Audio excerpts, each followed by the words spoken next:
واحد، أهل البدع العقائدية وأهل البدع السياسية. أنا أقول بيننا وبينكم السلف، بيننا وبينكم الكتب، كان فيقول البدع بيننا وبينكم الجنائز. Bismillahirrahmanirrahim. Masih membahas poin-poin tentang kebatilan Abul Hasan Al-Misri. Dan dia disebut karena apa? Dulu orang-orang Sururiun banyak berhubungan dengan dia dan menyuruh untuk belajar ke dia. Untuk apa menyuruh orang-orang belajar ke dia? Kalau apa? Kalau memang manhajnya itu tidak sama, pasti apa? Manhajnya itu ada kesamaan. Baik. At-tasi'ah yang ke-9, asyuru'u fi kailir rududil muta'assifatil batilah, yaitu mulai untuk meraup, untuk apa? Mengais-ngais bantahan-bantahan yang dipaksakan yang batilah. Dan itu terbukti di dalam apa? Buku-buku dia ketika waktu itu perang dengan Syekh Rabi. Bantahan yang sebenarnya tidak layak, yaitu apa? Ketika Syekh Rabi bercerita tentang pentingnya ilmu.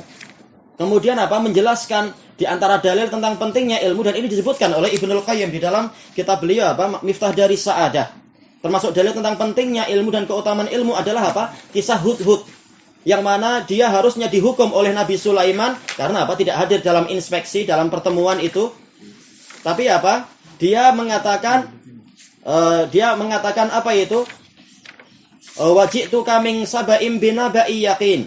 Sesungguhnya saya datang kepada Anda dari Sabak dengan apa? Berita yang meyakinkan. Dan Hudhud mengatakan apa? Ahadtu bima lam tuhitu bih. Saya tahu perkara yang Anda tidak tahu. Jadi kata Syekh Rabi, yaitu apa? Ini menunjukkan tentang apa? Hujjahnya ilmu. Saking kuatnya hujjah ilmu sampai-sampai apa? Nabi Sulaiman tidak jadi menghukum, tidak jadi bersegera untuk menghukum Hudhud.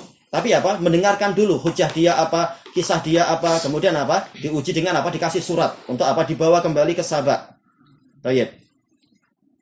Tetapi orang-orang Hasaniyun waktu itu justru merubah gambaran, yaitu apa? Ini adalah penghinaan siapa itu? Penghinaan Syekh Rabi terhadap Nabi Sulaiman. Bagaimana Syekh Rabi menggambarkan Nabi burung Hudhud itu lebih pandai daripada Sulaiman. Padahal bukan itu maksudnya. Kenapa? Ayat sendiri yang mengatakan demikian. Hudhud mengatakan apa? Saya tahu perkara yang Anda tidak tahu. Ini sekedar apa? Menyampaikan ayat dan menjelaskan kandungannya yang sesuai dengan ayat. Tapi ini digambarkan lain oleh orang-orang yang hatinya sakit. Baik. Dan itu banyak case-case yang seperti itu. Bantahan yang tidak perlu untuk apa? Untuk dipaksa-paksakan seperti itu. Terkadang apa? Berupa kesalahan yang tidak ada orang yang lepas dari kesalahan. Seperti apa? Perbantahan waktu itu antara apa? Antara Syekh Bakar Abu Zaid ghafarallahu lah dengan Syekh Rabi. Yaitu apa? Dia menghantam Syekh Rabi dengan apa? Dalam salah satu risalahnya itu ada salah cetak ini, salah cetak itu dibahas. Banyak sekali. Salah cetak. Kata Syekh Rabi, ini bukan sesuatu yang ilmiah. Salah cetak siapa yang selamat? Dalam keadaan buku saya waktu itu memang setebal itu, jelas kesalahan itu banyak. Taib. Dan kesalahannya bukan prinsipil dan tidak merubah apa? Makna. Sekedar apa? Salah cetak biasa. Sekarang kalau terpaksa cara ini dipakai, kitabnya Syekh Bakar sendiri yang nipis ini, yang membantah saya temukan juga banyak kesalahan. Salah cetak, 1, 2, 3 disebutkan. Padahal sedikit. Sedikit harusnya apa? Diperiksa itu senang saja. Masih salah juga. Taib. Apakah seperti ini layak digunakan untuk hujjah? Untuk apa? Menjatuhkan lawan. Ini enggak layak. Taib. Ini yang dikatakan sebagai apa? Bantahan yang terlalu dipaksakan. Yang batilah. Balil qa'imati alal kadhibi wat talbisi wat talfiqit tuham. Bahkan bantahan-bantahan tadi itu tegak di atas kedustaan, penipuan. Kalau talbis kita artikan penipuan, talbis itu apa? Pengkaburan hakikat. Wa talfiqit tuham, dan mengumpul dan menempelkan tuduhan-tuduhan. Tuduhan yang tidak layak dimasukkan. Dan ini banyak dilakukan oleh apa? Hizbul Jadid terhadap Syekh Yahya. Kata-kata dipotong kemudian apa? Dicatukan jadi apa? Jadi bahasa yang sangat buruk. Ini khianat sebenarnya. Tayyib al-ashirah yang ke-10, raf'u syi'aril maslahati wal mafsadati fi nusrati ahlil bidah. Mereka menaikkan, mempopulerkan syiar kemaslahatan dan mafsadah, yaitu apa? Kita harus mengutamakan maslahat dan kita harus apa? Menolak mafsadah. Tapi tujuannya apa? Untuk menolong ahlul bidah. Kita sekarang menghadapi istirakiyun, menghadapi orang-orang kufar itu. Enggak perlu kita saling menghantam antar para dai. Baik, kenapa? Kemaslahatan mengharuskan untuk apa? Kita mendiamkan kebatilan para dai, dan ini tentunya keliru. Gimana kita akan menghadapi musuh dari luar sementara apa? Belakang kita ditusuk-tusuk terus. Itu nggak mungkin. Berarti apa? Dalam harus diselesaikan dulu. Agar apa? Agar kita mampu memusatkan perhatian menghadapi musuh dari luar. Itu baru cara yang betul. Tapi apa? Ini selalu mereka sebutkan dan itu banyak disebutkan. Orang-orang apa? Sururion seperti itu, Hasanion seperti itu. Mereka mengatakan kalau membantah para dai ini menimbulkan mafsadah, maka apa? Tak perlu membantah. Tapi apa? Berarti apa konsekuensinya? Biarkan para dai tadi itu apa? Membuat kerusakan akidah. Padahal itulah mafsadah sebenarnya. Mendiamkan kerusakan yang mereka buat. Tayyib al-hadiyata asyrah yang ke-11 ittihamuhum man qama bi raddil batili wa nahyi anil munkar bi annahu yatatabba'u auratil muslimin. Mereka menuduh bahwasanya orang yang bangkit untuk membantah kebatilan dan mencegah kemungkaran adalah orang yang apa itu suka mencari-cari kekurangan kaum muslimin, dan ini keliru. Kenapa? Kita mana ada waktu, kata para ulama, kita nggak ada waktu untuk membuka apa buku-buku mereka atau membuka apa kaset-kaset mereka. Tapi apa kalau kebetulan ada kesalahan kita katakan ini keliru. Atau apa kebetulan ada kita nggak cari-cari, tahu-tahu ada masyarakat yang bertanya, ini Ustadz Fulan dalam rekaman sekian mengucapkan begini, betul nggak? Kita katakan keliru dengan dalil begini. Tapi bagi mereka ini dianggap sebagai apa mencari-cari kesalahan muslimin. Padahal apa kita nggak cari-cari. Bahkan mereka yang suka cari-cari. Sebagaimana apa praktek dari Abdul Hasan Misri dan para pengikutnya dan juga Hizbul Jadid. Seluruh rekaman apa itu darus-darus Syekh Yahya dibongkar oleh mereka. Cari-cari mana kata-kata yang boleh apa? Yang boleh diambil kesalahannya dan sebagainya. Seperti yang mereka lakukan terhadap apa itu? Terhadap kitab apa itu? Ahkamul Jum'ah wa Bid'ah itu. Hukum-hukum Jumat dan bid'ah-bid'ahnya. Mereka mengatakan kitab ini penuh dengan apa? Akidah apa itu Syiah Rafidhah. Kenapa? Banyak mencela sahabat. Padahal Syekh bukan bermaksud mencela sahabat, tapi apa? Untuk membantah para ahli taklid yang mengatakan bahwasanya apa? Kita harus apa? Mengekor kepada ulama madhab karena mereka yang paling tahu, karena mereka yang paling paham dan seterusnya. Kata Syekh Yahya setelah menyebutkan dalil-dalil dan sebagainya, beliau mengatakan yang wajib diikuti adalah yang maksum, sementara para ulama tidak maksum. Kemudian mereka mencontohkan, jangankan para ulama madhab, murid Nabi saja terkadang mereka ada kesalahan, disebutkan contohnya ini. Ini bagi orang yang hatinya sakit dianggap apa? Mencela sahabat. Tentunya apa? Ini nggak betul seperti itu. Kenapa? Karena kisah-kisah kesalahan sahabat dan itu kecil dibanding apa? Kebaikan-kebaikan mereka itu tertulis di dalam apa? Kitab hadis. Jadi para ulama muhaddisun sendiri telah meriwayatkan kesalahan-kesalahan tadi. Untuk apa? Untuk nasihat agar apa? Tidak terulang kesalahan itu dan para sahabat segera apa? Merujuk, segera memperbaiki diri dan seterusnya. Tapi bagi orang-orang yang hatinya sakit menganggap ini adalah mencela sahabat. Padahal sekitar mencontohkan tentang apa? Kesalahan. Bahwasanya yang selain Nabi itu mungkin untuk keliru setinggi apapun derajatnya. Jadi sebenarnya mereka itu yang suka apa? Mencari-cari kekurangan-kekurangan muslimin. Kekurangan-kekurangan para ulama yang kokoh di atas sunnah. Sementara kita mana sempat untuk cari-cari macam itu. Tapi kalau kebetulan ada kesalahan, kita kasih tahu ini keliru. Kalau ada kebatilan yang ditanyakan, kita jawab ini adalah batil dan seterusnya. As-saniyata asyrah al-muwazanatu bainal hasanati was-sayyi'at, yaitu menimbang-nimbang antara kebaikan dan keburukan. Selama ini Abdul Hasan bagus sekali. Syekh Abdul Hasan ini jasanya banyak begini-begini. Kenapa sekedar kesalahan gini-gini langsung dijatuhkan? Ini meremehkan apa kesalahan dia, padahal kesalahannya sangat fatal. Banyak membantu orang-orang Mu'tazilah dan banyak apa memberikan udzur kepada orang Ikhwaniyah. Bagaimana dikatakan ini adalah kesalahan yang layak dikatakan sekedar seperti ini dan seterusnya. Dan bahkan apa dalam rangka membela muwazanah ini mereka sampai mengejek para salafiyun yang waktu itu membongkar kebatilan Abdul Hasan. Sampai apa itu salah seorang penulis yang membela dia yaitu yang namanya Yazan, dia menamakan diri Yazan walaupun boleh jadi ini nama samaran juga. Dia mengatakan dunia ini penuh dengan keindahan dan kenikmatan. Tetapi ada sebagian orang yang karakternya itu seperti karakter lalat.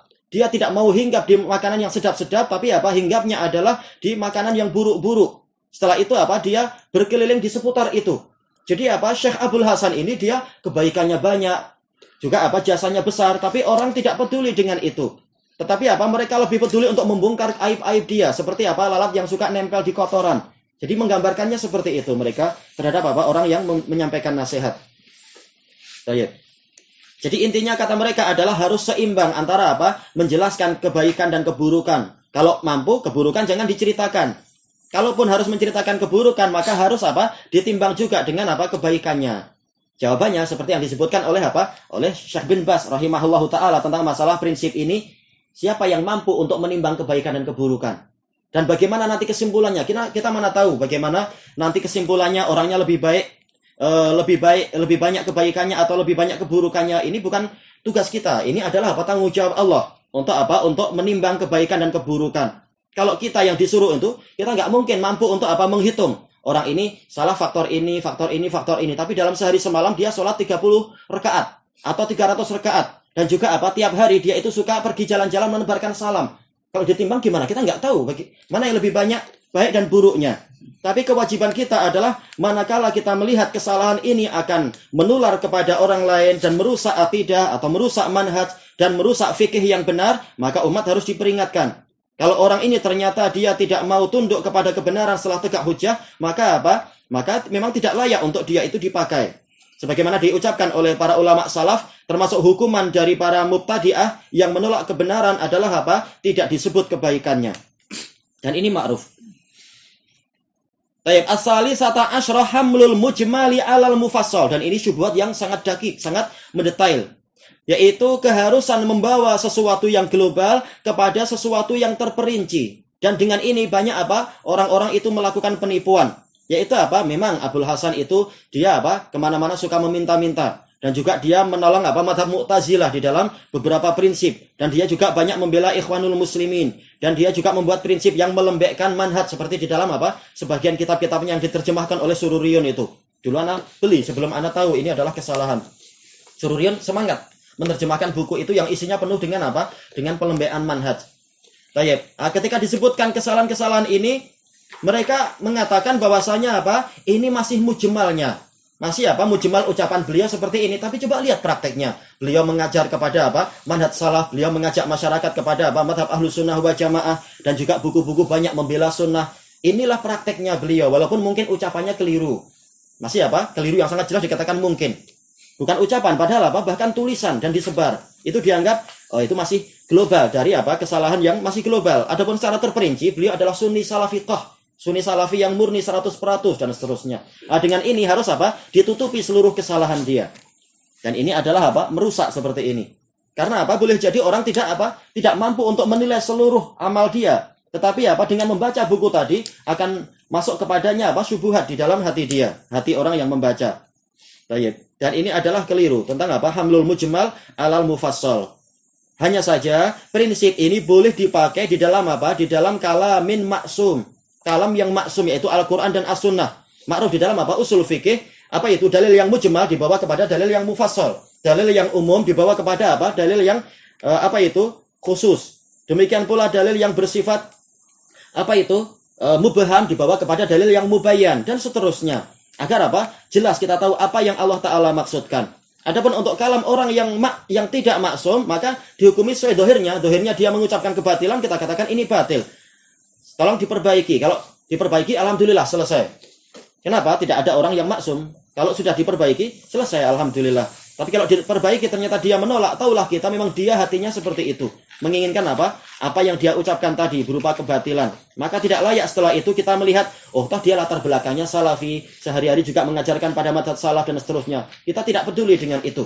Karena Imam Ahmad saja menghukumi seseorang itu mubtadi' semata-mata karena satu kalimat. Karena dia tidak mau rujuk. Sementara amal sehari-hari dia adalah imam besar seperti Ya'qub bin Syaibah dan lain-lain itu. Baik. Jadi nggak ada istilah hamlul mujmal alal mufassal untuk Untuk kalam yang bukan maksum. Kalau dohirnya kalam salah, kita katakan kalam ini salah. Selesai. Kecuali kalau kalam itu awal dan akhirnya menunjukkan bukan itu yang diinginkan, tapi dijelaskan setelah itu kalimatnya maksudnya begini. Ini tentunya lain. Tapi yang mereka inginkan adalah sebuah buku yang jelas kebatilannya, tidak boleh dihukumi pelakunya itu sebagai ahli batil kalau sehari-harinya dia tampak baik. Dan ini keliru. Yang betul adalah lihat sesuai dengan dohirnya, kemudian kita katakan kalam ini keliru. Tapi apakah orangnya keluar dari sunnah? Lihat apakah sudah tegak hujah belum. Kalau selama ini memang dia adalah mubtadi', dia mubtadi'. Kalau selama ini dia adalah salafi, kita katakan dia salafi, cuma kalamnya keliru. Tinggal tegakkan hujah. Kalau selesai ditegakkan hujah dia masih dekil, maka berarti memang dia menginginkan apa yang dia ucapkan tadi, berupa akidah yang sesat misalkan. Tapi kalau diingatkan kemudian dia rujuk, maka ini adalah karakter Bani Adam. Salah kemudian segera rujuk. Thayyib ilahuna wallahu a'lam. Subhanakallahumma wa bihamdika la ilaha illa anta astaghfiruka wa atubu ilaik. Alhamdulillahirabbil alamin. Iya, Bung.